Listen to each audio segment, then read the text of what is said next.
Hello friends, welcome to Kumari special.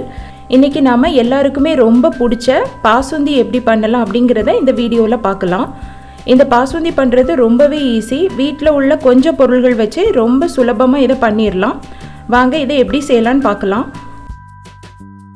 Basundi பண்ணுறதுக்கு first ஒரு பேனில் ஒரு 1 லிட்டர் அளவு பாலை ஊற்றி நல்லா காய்ச்சிடலாம்.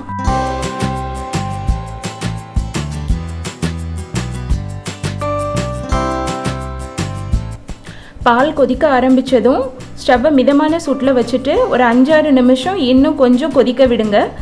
பால் நல்லா காஞ்சி வரும்போதே அந்த சைடில் நல்லா ஆடை படியும். அந்த ஆடையெல்லாம் ஸ்பூன் வச்சு நல்லா அதை எடுத்து விடுங்க.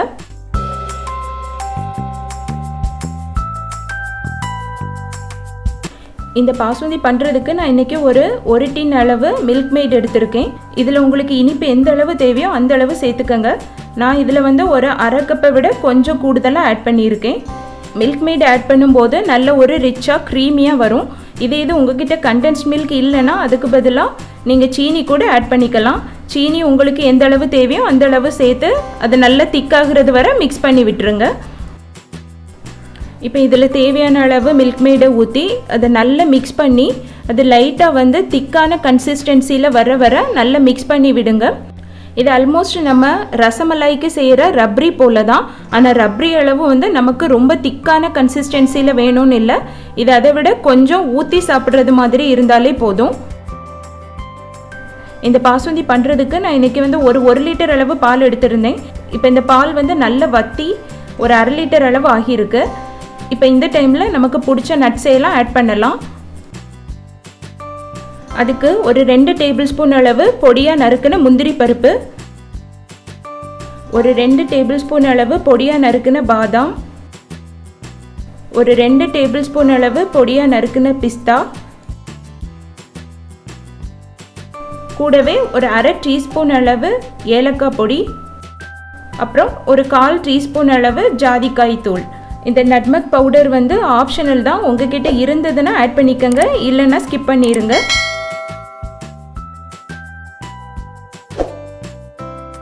இப்போ இது கூடவே கொஞ்சமாக குங்குமப்பூ.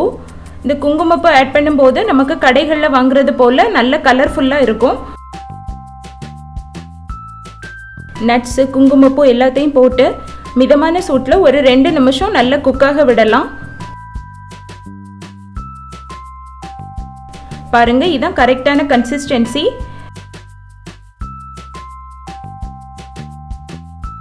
ரொம்ப ஈஸியாக வீட்டிலேயே பாசுந்தி ரெடி பண்ணியாச்சு. இனி ஸ்டவ்வை ஆஃப் பண்ணிடலாம்.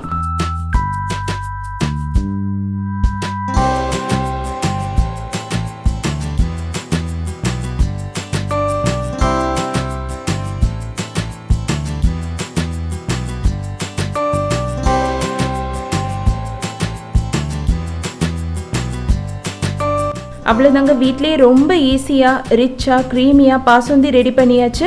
இந்த பாசுந்தியை நீங்கள் ரூம் டெம்பரேச்சரில் வச்சு லைட்டாக ஆறுன அப்புறமும் குடிக்கலாம். இல்லைனா ஒரு 1-2 மணி நேரம் ஃப்ரிட்ஜுக்குள்ளே வச்சு அதுக்கப்புறமா எடுத்து குடிக்கலாம். எப்படி குடித்தாலும் செம்மையாக இருக்கும்.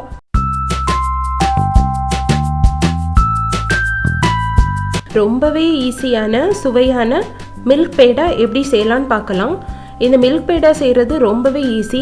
வீட்டில் உள்ள ஒரு 3 பொருள் வச்சு ரொம்ப ஈஸியாக நம்ம பண்ணிடலாம். இதுவரை நம்ம சேனலை சப்ஸ்கிரைப் பண்ணாதவங்க மறக்காமல் சப்ஸ்கிரைப் பண்ணிடுங்க. கூடவே பக்கத்தில் உள்ள பெல் ஐக்கான் பட்டனையும் கிளிக் பண்ணிடுங்க.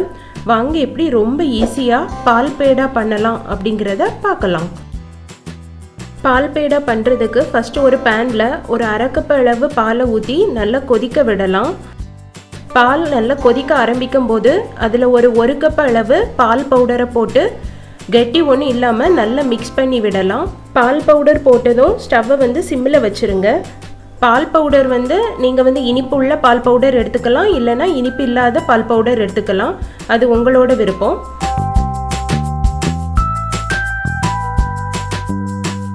இப்போ இது கூட ஒரு 1/4 கப் அளவு சீனியில் 2-3 துண்டு ஏலக்காவை போட்டு நல்லா பவுடர் பண்ணி எடுத்துடலாம்.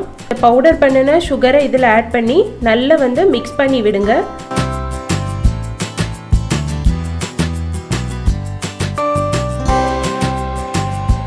இது கூடவே ஒரு 1/2 டீஸ்பூன் அளவு ரோஸ் வாட்டர், அப்புறம் கொஞ்சமாக குங்குமப்பூ ரோஸ் வாட்டரும் குங்குமப்பூவும் ஆப்ஷனல் தான், ஜஸ்ட் வந்து நமக்கு ஒரு ஃப்ளேவருக்காக ஆட் பண்ணுறது.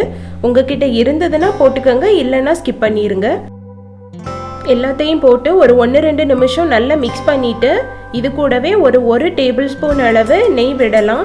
நெய் சேர்த்து மிக்ஸ் பண்ணிட்டு இருக்கும் போதே இந்த பேடா மிக்ஸ் நல்லா திக்காகி திரண்டு அந்த பேனில் ஒட்டாதபடி வரும். அந்த டைமில் நம்ம ஸ்டவ் ஆஃப் பண்ணிடலாம்.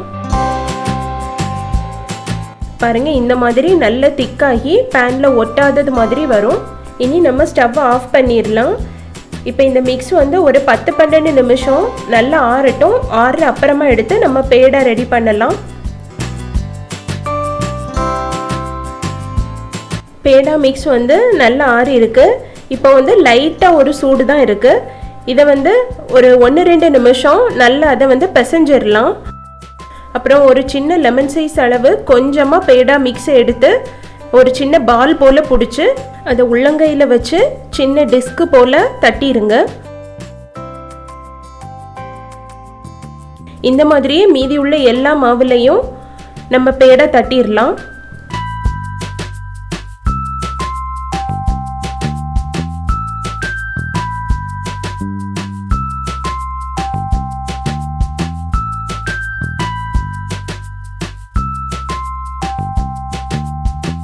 நெக்ஸ்ட்டு உடைச்ச பிஸ்தா பருப்பு இல்லைன்னா முந்திரி பருப்பை அந்த பேடாவோட சென்டரில் வச்சு லைட்டாக வந்து ப்ரெஸ் பண்ணி விட்டுருங்க. அப்போ பார்க்குறதுக்கு நல்லா இருக்கும், சாப்பிட்றதுக்கும் நல்லா இருக்கும்.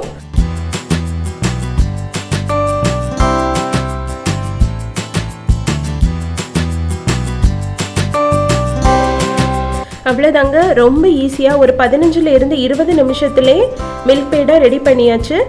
நம்ம பண்ணின இந்த மில்க் பேடாவை ஃப்ரிட்ஜில் வச்சு 1 மாதம் வரைக்கும் நம்ம சாப்பிடலாம், ஒன்றுமே ஆகாது. நீங்களும் வீட்டில் இதே மெத்தடில் இந்த மில்க் பேடாவை செஞ்சு பார்த்துட்டு எப்படி வந்திருக்குன்னு கீழே கமெண்ட் பண்ணுங்கள். இந்த வீடியோ உங்களுக்கு பிடிச்சிருந்ததுன்னா மறக்காமல் குமரி ஸ்பெஷலுக்கு சப்ஸ்கிரைப் பண்ணுங்கள். இன்னும் ஒரு டிஃப்ரெண்ட்டான ரெசிபியோட நெக்ஸ்ட் வீடியோவில் மீட் பண்ணலாம். Until then, bye from Soumya.